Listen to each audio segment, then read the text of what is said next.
Everyone, welcome to PW skills.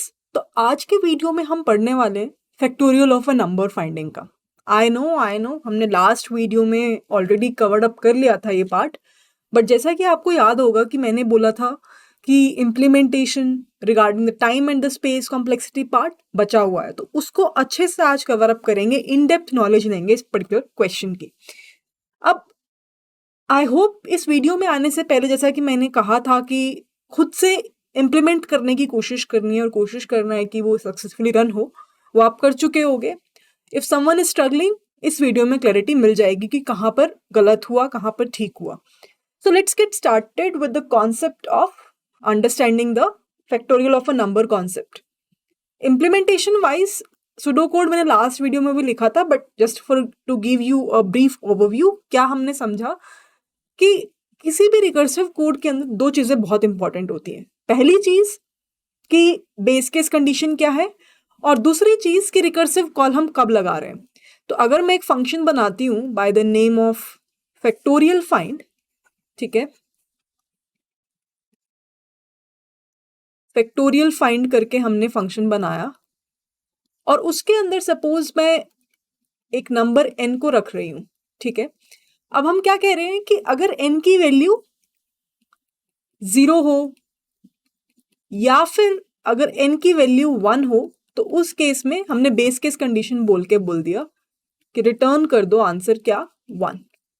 लेकिन अगर ऐसा नहीं है, in else scenario what we are saying is कि मेरे पास एक रिजल्ट वेरिएबल है और उसके अंदर what I am returning is n की क्या वैल्यू है मल्टीप्लाइड विद, मैं फिर से रिकर्सिव कॉल कर रही हूं, फिर से सेम फंक्शन को कॉल कर रही हूं bye the name of factorial find, और उसके अंदर हम वैल्यूज लिख रहे हैं n-1।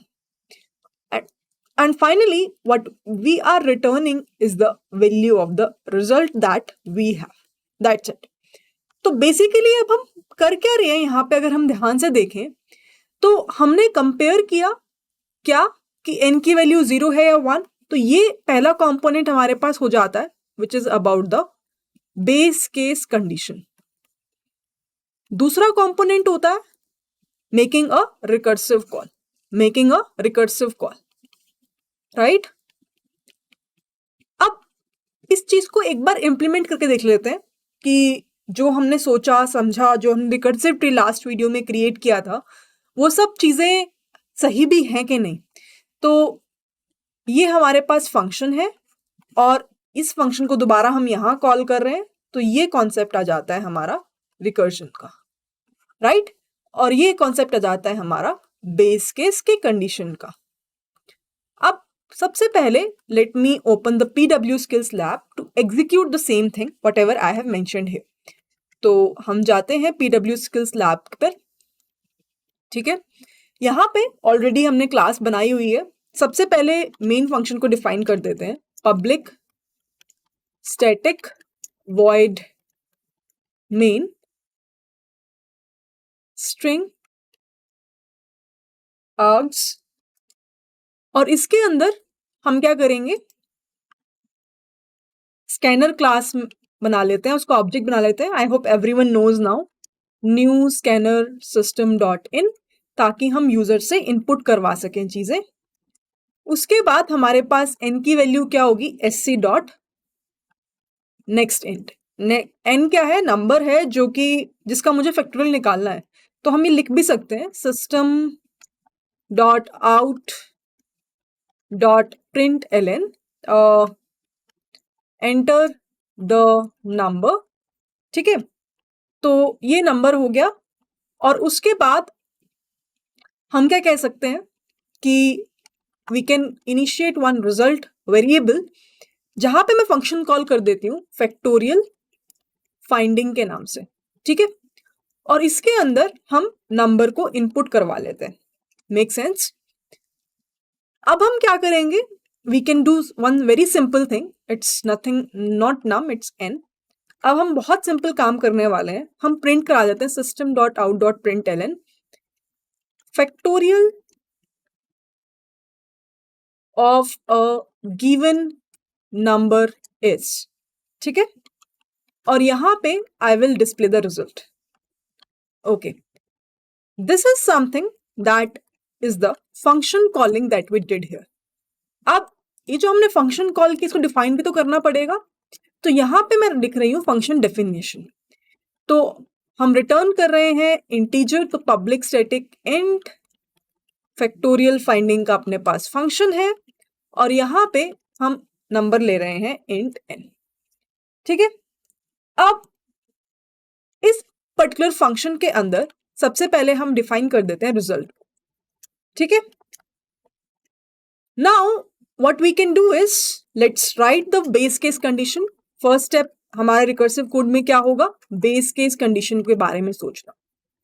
अब बेस केस कंडीशन क्या है कि अगर n की वैल्यू 0 है या फिर n की वैल्यू 1 है, उस केस में क्या रिटर्न कर दो, उस केस में सिंपली रिटर्न कर दो 1। लेकिन अगर ऐसा नहीं है, इन एल्स केस रिजल्ट के अंदर क्या डाल दो, यहां पे होगा recursive call n multiplied with factorial finding, और यहां पे हम लिखेंगे n-1। तो ये हमारे पास एक सेकेंड स्टेप आ जाता है जो कि है रिकर्सिव फंक्शन कॉलिंग। ठीक है, और फाइनली हम क्या कर सकते हैं, हम रिटर्न करवा सकते हैं अपने रिजल्ट को। ठीक है, make sense? I hope this is fine now. अगर मैं इसको रन करूं, let's see what we will be able to get now. Let's try to run this code. Enter the number, for example 5 हमने enter कर दिया, तो answer क्या आ गया 120। इसमें थोड़ा सा स्पेस देते हैं ताकि थोड़ा सा हमें क्लियर हो जाए आउटपुट किस तरह से डिस्प्ले हो रहा है। Again let's run this, enter the number, suppose I am entering 10, तो हमारे पास आंसर आ गया 3628800, which is actually very much apt. तो इस तरह से वाया रिकर्जन हम इस कोड को इंप्लीमेंट कर सकते हैं। आई होप समझ में आ गया होगा, बहुत सिंपल है, और आप लोगों ने ट्राई किया होगा तो मैक्सिमम स्टूडेंट्स ऑलरेडी इंप्लीमेंट कर चुके होंगे जो मैंने इंप्लीमेंट किया। Nothing new, right? अब कुछ ऐसा आने वाला है जो कि आपको शायद ना पता हो, तो please pay attention towards this part of the session as well. ठीक है, हमने देखा कि हम किस तरह से via recursive code factorial finding कर सकते हैं। That is completely fine, that is completely apt. The next important thing that we should understand is about the recurrence relation. I hope सबको पता होगा कि जो भी हम रिकर्सिव कोड लिखते हैं उसका एक रिकरेंस रिलेशन एग्जिस्ट करता है। अभी तक हमने ये तो देख लिया था कि रिकरेंस रिलेशन को हम सॉल्व कैसे करते हैं, और उसके 3 मेथड्स हमने समझे थे। पहला था सब्स्टिट्यूशन, दूसरा था रिकर्सिव ट्री, तीसरा था मास्टर्स थ्योरम। और यही कारण था कि मैंने उन चीजों को पहले कवर अप करा दिया, क्योंकि अब मैं आपको बेसिकली ये फोकस करवाना चाहती हूँ कि किसी भी रिकरेंस रिलेशन को ओरिजिनेट कैसे करते हैं, क्रिएट कैसे करते हैं। So let's try to understand the creation of any recurrence relation that we have. तो इस पर्टिकुलर क्वेश्चन के अंदर मान लेते हैं कि इस पर्टिकुलर मेथड की जो टाइम कॉम्प्लेक्सिटी है, this is T of N. ठीक है, अब T of N depending upon कि n की वैल्यू क्या होगी, हो सकता है n की value less than equal to 1 हो। उस सिनेरियो में, राइट, जब n की value less than equal to 1 मतलब 0 या 1, क्या टाइम कॉम्प्लेक्सिटी है इस कोड को सॉल्व करने की? We are solving a base case condition in that case, तो कोई लूप नहीं है, कुछ नहीं है, तो obviously it will be nothing but it's constant. जब n की वैल्यू 1 से बड़ी होगी, उस केस में क्या होगा? It is nothing but T of n-1। क्यों टी ऑफ n-1? क्योंकि यहां पे फिर से रिकर्जन आया। डू यू रिमेंबर, मैंने जब रिकरेंस रिलेशन भी बता रही थी तो मैंने बोला था जो रिकर्सिव टर्म होती है उसको हम टी लिख रहे हैं क्योंकि वो बार बार रिपीट हो रही है। अब यहाँ पे मल्टीप्लाई कर रहे हैं n से, multiplication is a constant task, तो हम यहाँ पे लिख देंगे +1। बहुत सारे बच्चे गलती करते हैं, इनटू n लिख देते हैं, जो कि गलत है। +1 क्यों किया? क्योंकि multiplication is a constant task, it doesn't require effort, right? 2 into 3 6, it's a constant task, right? अब मुझे इस रिकरेंस रिलेशन को सॉल्व करना है। Let's try to solve this using a substitution method. कोशिश करते हैं सॉल्व करने की with the help of a substitution method. तो t of n किसके इक्वल है? t of n-1 plus 1 के। अब यहां पर n की वैल्यू n-1 की रिप्लेस करके देखते हैं, क्योंकि मुझे t ऑफ n-1 की वैल्यू निकालनी है। तो क्या होगी इसकी value? It will B t of n-2 plus 1। तो मैंने क्या किया, जहां जहां n दे रखा था मैंने उसको n-1 से रिप्लेस कर दिया, जहां जहां n दे रखा था मैंने उसको n-1 से रिप्लेस कर दिया। तो इसका मतलब क्या हुआ कि मेरे पास t ऑफ n की वैल्यू क्या आ गई? It will B t of n-2 plus 1 plus ऊपर वाला 1 भी ऑलरेडी अवेलेबल था 1, मतलब कि इसकी वैल्यू क्या हो गई? t of n-2 plus 2। Similarly t of n-2 को अगर मुझे रिप्लेस करना होगा तो क्या करना है आपको? n की जगह n-2 लिख दो हर जगह, n-3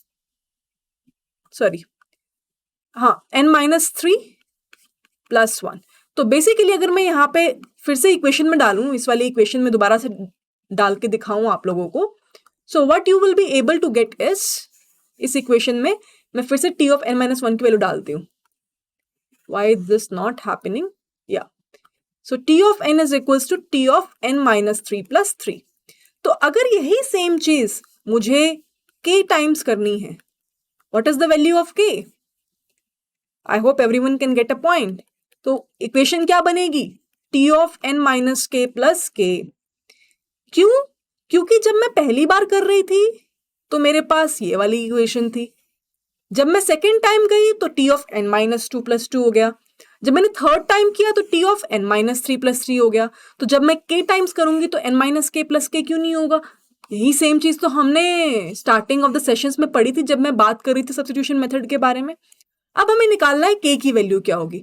तो हम क्या चाहते हैं, इस ब्रैकेट के अंदर क्या आ जाए? 1, बिकॉज मुझे पता है जब n की वैल्यू 1 होगी तो आंसर 1 आने वाला है। तो मैं क्या करूंगी, मैं कहूंगी क्या k की वैल्यू होगी इक्वल टू 1। तो k की वैल्यू क्या आ गई? n-1।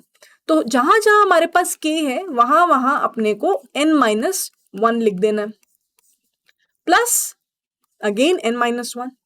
तो यहां पे अगर मैं इसको सॉल्व करूं, it will be n minus n plus 1, so it will B t of 1 plus n-1।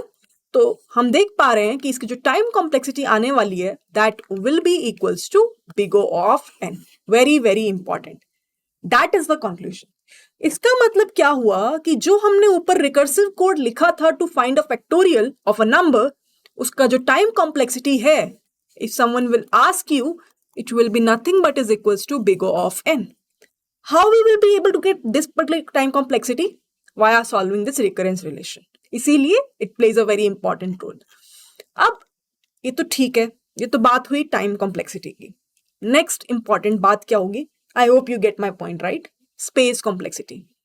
देखो, कोई भी रिकर्सिव कोड जब भी लिखते हो, ऑलवेज रिमेंबर कि जब हम उसका recursive tree, if you remember, मैंने क्रिएट किया था। जैसे मैं बोलती हूं मुझे फिबोनाकी नहीं, फैक्टोरियल ऑफ 5 चाहिए। फिबोनाकी हम शायद आगे पढ़ेंगे। तो हमने क्या बोला, इसका रिजल्ट क्या होगा? 5 इंटू फैक्टोरियल ऑफ 4। मैंने रिकर्सिव फंक्शन कॉल किया, राइट। फिर से मैंने बोला it will B 4 into factorial of 3। फिर से मैंने बोला it will B 3 into factorial of 2। फिर से मैंने क्या बोला, it will B 2 into factorial of 1। और यहां पे क्योंकि बेस केस कंडीशन थी, 1 आ गया आउटपुट। अब जब मैं यहाँ पे 2 आया तो मैं ऊपर चली गई कि 3 इंटू 2 6 हो गया। फिर मैं फिर से ऊपर चली गई, 6 इंटू 4 24 हो गया। फिर मैं फिर से ऊपर गई, 24 इंटू 5 120 हो गया। और इस तरह से मेरे को फैक्ट ऑफ 5 ने रिटर्न कर दिया 120 result. But the question you can ask from me is कि how my code will get to know कि फैक्ट ऑफ 1 जैसे ही खत्म हुआ तो फैक्ट ऑफ 2 पे जाना है। कैसे ये स्टोरेज हो रहा है? ये सब स्टोर होता है जो फंक्शन कॉल्स, इसको हम बोलते हैं मेजरली रिकर्सिव ट्री, जो मैंने यहां पे क्रिएट किया। और इसमें जितने भी आप फंक्शन कॉल कर रहे हो ये सब स्टोर होंगे by the name of a data structure called as stack. अब स्टैक क्या है, इसके बारे में इन डेप्थ हम आने वाले वीडियोस में समझने वाले हैं। एक डिफरेंट सेपरेट मॉड्यूल है इसका। लेकिन just to give you gist of what we are doing right now, stack एक डेटा स्ट्रक्चर ही है। लेकिन ये डेटा स्ट्रक्चर जो है ये लीफो आर्किटेक्चर पे वर्क करता है। आई होप आप लोगों ने सुना भी होगा। लीफो की फुल फॉर्म होती है लास्ट इन फर्स्ट आउट। सबसे परफेक्ट एग्जाम्पल अगर मैं आपको बोलूं, आप लोग शादी पे गए, शादी पे स्टैक ऑफ प्लेट्स रखी हुई हैं, जो प्लेट सबसे ऊपर आखिरी में रखी गई, सबसे पहले आपने उठाई खाने के लिए। तो इस तरीके का आर्किटेक्चर स्टैक फॉलो करता है। मतलब ये कहता है कि जो फंक्शन कॉल सबसे लास्ट में एग्जीक्यूट होगा, सबसे लास्ट में कॉल होगा, सबसे पहले रिटर्न कर जाएगा। और ऐसा ही होने वाला है। देखो, आप फैक्ट ऑफ 5 से स्टार्ट किए, right? You started from fact of 5, फिर अपन गए फैक्ट ऑफ 4 में, फिर कहां गए? फैक्ट ऑफ 3 में, क्योंकि हमारे पास रिजल्ट नहीं है। फिर से रिकर्सिव फंक्शन कॉल हुआ फैक्ट ऑफ 2, फिर से रिकर्सिव फंक्शन कॉल हुआ फैक्ट ऑफ 1। अब इस फैक्ट ऑफ 1 ने मेरे को रिजल्ट दे दिया 1। फैक्ट ऑफ 1 ने मुझे फटाफट से रिजल्ट दे दिया, क्योंकि ये बेस केस कंडीशन को मीट कर रहा था, तो 1 आंसर आ गया। अब मैं जब यहां से यहां गई, तो अब क्योंकि ऊपर वाला कोड खत्म हो गया है, तो नीचे वाले में जाएंगे। फैक्ट ऑफ 2 ने आंसर दिया 2, खत्म हो गया। फिर मैं और नीचे गई, 6 खत्म हो गया। फिर मैं और नीचे गई, 24 खत्म हो गया। फिर मैं और नीचे गई, 120। मतलब कि मैंने अपने सारे फंक्शन कॉल्स को एक डेटा स्ट्रक्चर में स्टोर कर रखा था। तो अगर मैं देखूं कितनी स्पेस लगी, 5 लेवल लगे। एक लेवल है, ठीक है, 5 लेवल लगे।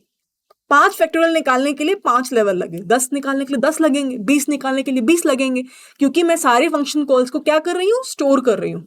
तो इस वजह से जो मेरी स्पेस कॉम्प्लेक्सिटी होगी इस पर्टिकुलर कोड के अंदर, रिकर्सिव कोड के अंदर, जो एक्स्ट्रा स्पेस मैंने यूज करी, that will B big O of n। n क्या है? वैल्यू जिसका फैक्टोरियल मुझे निकालना है। अब देखो, eight the end of the day जब रिकर्जन कॉल खत्म होगा, अल्टीमेटली यहां पर स्टैक एम्प्टी होने वाला है। Stack will become empty eight the end of the day. जैसे रिकर्जन खत्म हो जाएगा, जैसा कि आप देख रहे हो, जब फैक्ट ऑफ 5 ने रिटर्न किया 120, तो उस टाइम पे रिकर्सिव कॉल मेरा खत्म हो गया। बट एग्जीक्यूट करते हुए कितना स्पेस लगा? It will be n। That's why the space complexity is also big O of n, extra space which is required to execute that particular code. I hope इसी के साथ ही ये सब चीजें आपको क्लियर हो गई होंगी। तो आज के वीडियो में हमने क्या क्या देखा? वी हैव सीन किस तरह से हम फैक्टोरियल फाइंडिंग का कोड जो है इंप्लीमेंट कर सकते हैं। हमने ये बात तो समझ ही ली थी लास्ट वीडियो में कि जब भी हम रिकर्सिव कोड लिखेंगे, हमें मेजरली 2 कंपोनेंट्स पे फोकस करना है। पहला कंपोनेंट होगा बेस केस कंडीशन का, दूसरा कंपोनेंट होगा रिकर्सिव कॉल्स का। उसके बाद हमने बात करी कि किस तरह से हम रिकरेंस रिलेशन को क्रिएट कर सकते हैं इस पर्टिकुलर क्वेश्चन के अंदर। समझ में नहीं आया तो इट्स ओके, बहुत सारे एग्जाम्पल्स आगे आने वाले हैं, जिससे कि अच्छे से क्लैरिटी हो जाएगी किस तरीके से रिकरेंस रिलेशन को हम क्रिएट करते हैं। उसके बाद मैंने उस रिकरेंस रिलेशन को सॉल्व किया। आई थिंक सब्स्टिट्यूशन मेथड अब तक सभी को पता होगा कैसे सॉल्व करते हैं, तो वहीं अप्लाई किया same methodology. I don't remember same example हमने सब्स्टिट्यूशन में सॉल्व किया भी था या नहीं, बट अगर नहीं भी किया था तो मैंने स्टेप बाय स्टेप उसको समझा दिया कि किस तरीके से अपनी टाइम कॉम्प्लेक्सिटी क्या जाती है, बिग O ऑफ n। अब टाइम कॉम्प्लेक्सिटी तो इनफ नहीं है, इसके बाद हमें जानना था स्पेस के बारे में। तो हमने देखा कि जब भी हम कोई रिकर्सिव कोड लिखते हैं तो उसका एक रिकर्सिव ट्री क्रिएट होता है। रिकर्सिव ट्री में बहुत सारे फंक्शन कॉल्स होते हैं। अब मेरे सिस्टम को कैसे पता चलेगा कि ठीक है, ये फंक्शन कॉल कंप्लीटली एग्जीक्यूट हो गया है, अब इसको कॉल करो, अब उसको कॉल करो? How will we get to know? For that every function call is stored in stack based data structure। stack कैसे इंप्लीमेंट होता है? लीफो आर्किटेक्चर के थ्रू। बेस्ट एग्जांपल मैंने दिया शादी वाला, वो याद रखना है हमेशा। And at the end of the day we will get to know कि यहां पर अगर हम देखें, जब मैं 5 फैक्टोरियल निकाल रही हूं तो मेरे को 5 लेवल ऑफ स्टैक स्पेस चाहिए। 10 निकालूंगी तो 10 चाहिए होंगी। तो इसका मतलब क्या हुआ कि जो एक्स्ट्रा स्पेस मैं यूज कर रही हूं in order to execute this code is again big O of n। With this, let's end this today's video. I hope that you find this video insightful. If you do, please send a good feedback towards that, and we will try to continue our topic of recursion in the next particular video, जहाँ पे अब हम बात करने वाले एक नए example के साथ में with a fresh understanding। अगर किसी को पहला एग्जाम्पल नहीं क्लियर हुआ तो दूसरे एग्जाम्पल में और क्लैरिटी मिलने वाली है with respect to the recursion concept। Again, very very important module, so please stay tuned। Bye bye everyone, happy learning to all, and I'll see you all in my next video।